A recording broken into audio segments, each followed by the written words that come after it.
valoriza essa desrazão ou para denegri-la ou e denunciá-la, ou para enaltecê-la, na medida em que ela seria emancipadora de um homem que se deparou com uma razão que pode ser disciplinadora e limitadora de certas potencialidades desse próprio homem.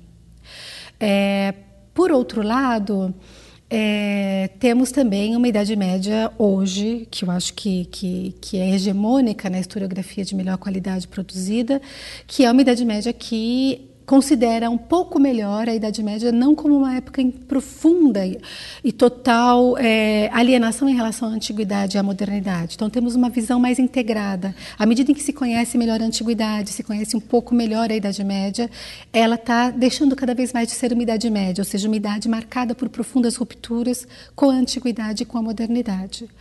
Agora, essa historiografia ela tem que lutar em relação a uma situação muito poderosa, que é o fato de que ela se contrapõe ao próprio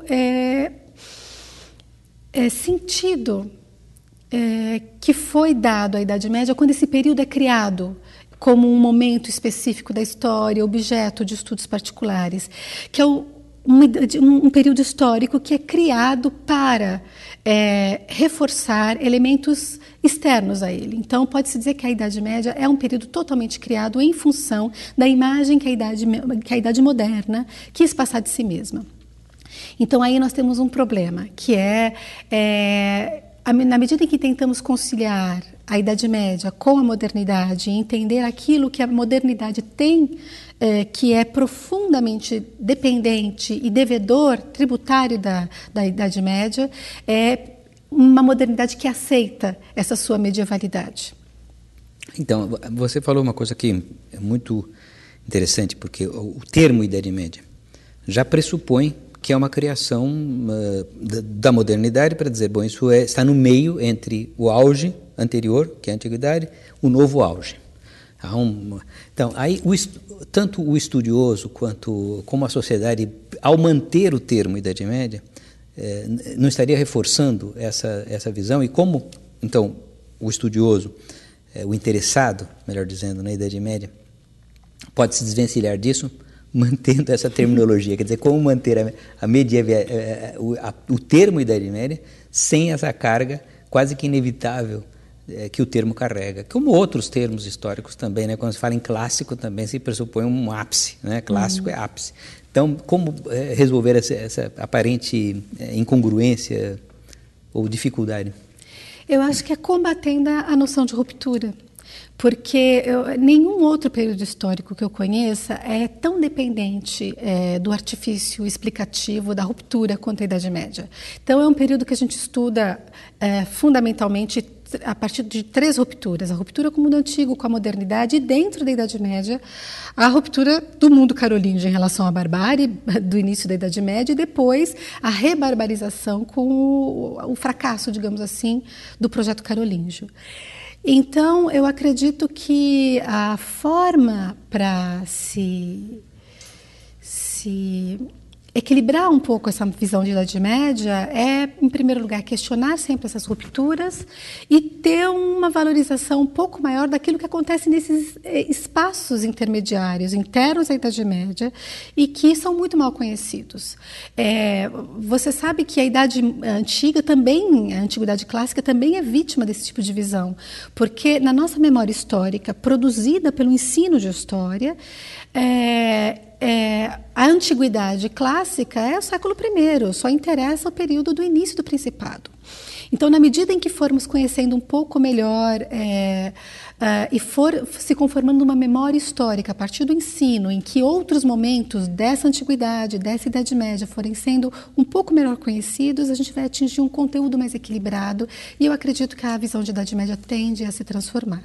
Bom, você citou aí o ensino, que eu acho que é um grande desafio, porque justamente essas imagens que nós temos do passado, e em particular aí no caso da Idade Média ou da Antiguidade, está muito forjada também no livro didático, porque o livro didático é o grande elemento que qualquer pessoa passou por esse livro e guardou alguma imagem sobre aquele período, sobre aquele período da história, sobre aquela cultura.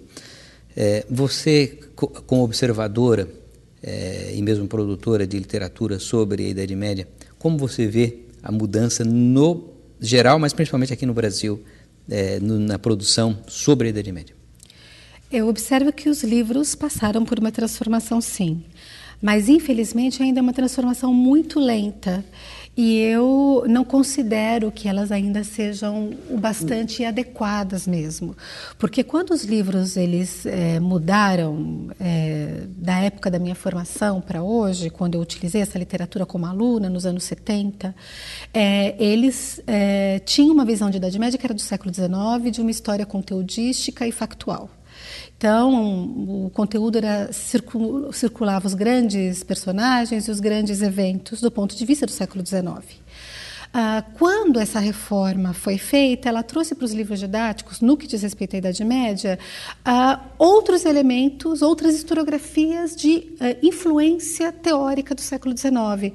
Por exemplo, a perspectiva marxista, que trouxe uma visão da Idade Média que é desfocada, porque é preocupada com problemas que são totalmente alheios ao período, já que nós não temos sequer condições de fazer uma história econômica da Idade Média, não há indícios materiais para se fazer uma história segura da economia, da vida material na Idade Média.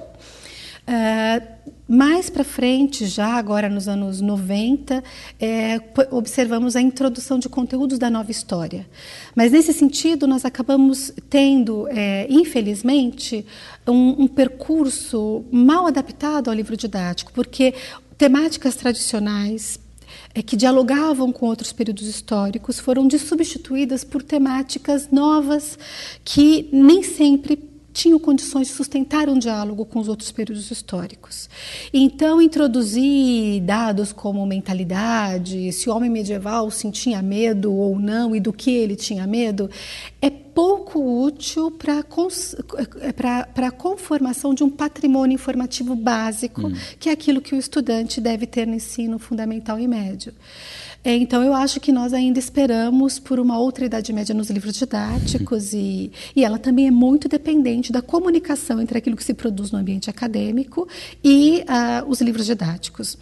Isso não se faz de maneira simples, se faz com a formação de uma nova geração de estudiosos de história que vão se tornar professores interessados nessa área vital do ensino, que é o ensino pré-universitário, e que vão produzir material didático de melhor qualidade no que diz respeito a esse período. Foi uma satisfação muito grande recebermos hoje a professora Nery no nosso programa. Agradeço muito, professora. Eu que agradeço, foi um prazer estar aqui também. E convido todos a assistirem ao próximo Diálogo Sem Fronteira.